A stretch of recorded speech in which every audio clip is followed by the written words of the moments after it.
Shalom, saya Evelyn Gunawijaya.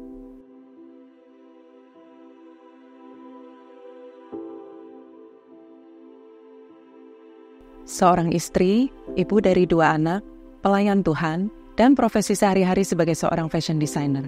Profesi yang sering dipandang orang, wah keren, hebat, luar biasa. Padahal semua prestasi dan pencapaian yang bisa diraih sampai saat ini, itu semua adalah semata-mata karena kasih karunia Tuhan. Dalam menjalani profesi ini pun, saya tidak lepas dari yang namanya masa sulit atau masalah. Salah satu masa sulit yang pernah saya alami, tentunya waktu pandemi COVID melanda kita semua. Saat itu, karena saya bergerak di bidang pernikahan, tentunya tidak ada acara atau pernikahan yang boleh digelar. Sehingga benar-benar semua order di-cancel sampai tinggal 0 saja. Saya sempat bingung, saudara, waktu itu saya berpikir, apakah saya harus mem-PHK semua karyawan saya lalu hidup hemat dari tabungan?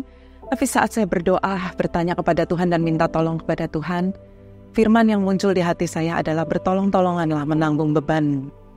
Jadi saat itu saya melihat apa yang bisa saya lakukan, bertanya kepada Tuhan, lalu singkat cerita saya mengajak beberapa teman fashion designer untuk kita bergerak membuat APD untuk didonasikan kepada rekan-rekan dokter yang saya lihat mereka belum punya APD yang layak dan hanya mengenakan jas hujan. Tadinya kita berpikir hanya mensupport atau akan menyumbang ke 2 atau 3 rumah sakit saja, tapi ternyata puji Tuhan, Tuhan membukakan jalan sehingga ada cukup banyak donatur dan membuat kami bisa membuat sampai ribuan APD dan itu kami bagikan bukan hanya rumah sakit di Jakarta saja, tapi sampai ke pulau-pulau lain di pelosok negeri ini. Dan yang menariknya saudara adalah saat semua peristiwa itu terjadi, sosial media saya atau Instagram saya menjadi sangat aktif. Karena setiap kali kami mengirimkan bantuan APD tersebut ke rumah sakit atau dokter yang menerimanya, mereka menguploadnya di sosial media mereka. Sehingga kita juga mengupload kembali. Dan jadi akhirnya sangat aktif. Dan itu membuat banyak orang menjadi aware akan keberadaan saya, menjadi lebih tahu tentang keberadaan saya, dan jadi lebih disorot. Karena saat itu dunia wedding memang sedang tiarap atau sedang diam-diam saja. Banyak rekan seprofesi saya mungkin yang memilih untuk tutup saja dulu.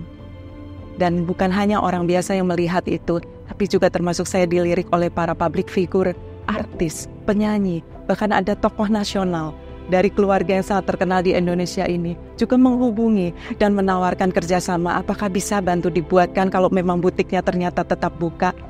Jadi hal-hal yang tidak pernah terpikirkan saya bisa memakaikan gaun untuk sosok-sosok terkenal ini, itu semua atas pertolongan Tuhan. Dan singkat cerita setelah pandemi mereda, kita boleh berusaha kembali secara normal, ada yang berbeda saudara. Saya sudah jauh lebih dikenal dibanding sebelumnya. Di sini saya sadar, kadang cara Tuhan menolong kita memang berbeda dengan yang kita doakan atau harapkan. Tapi kalau kita tetap taat, tetap percaya bahwa Tuhan itu baik, dan pasti akan menolong setiap anak-anaknya yang berseru minta tolong kepadanya, kita akan bisa melangkah terus bersama dengan Tuhan. Dan kita bahkan bisa ceritakan bagaimana tangan Tuhan menolong kita. Dan di situ iman kita bisa jadi berkat, karena bukan hanya menguatkan kita saja, tapi juga menguatkan orang lain. Kalau kita bisa berjalan sampai sejauh ini, it's only by His grace.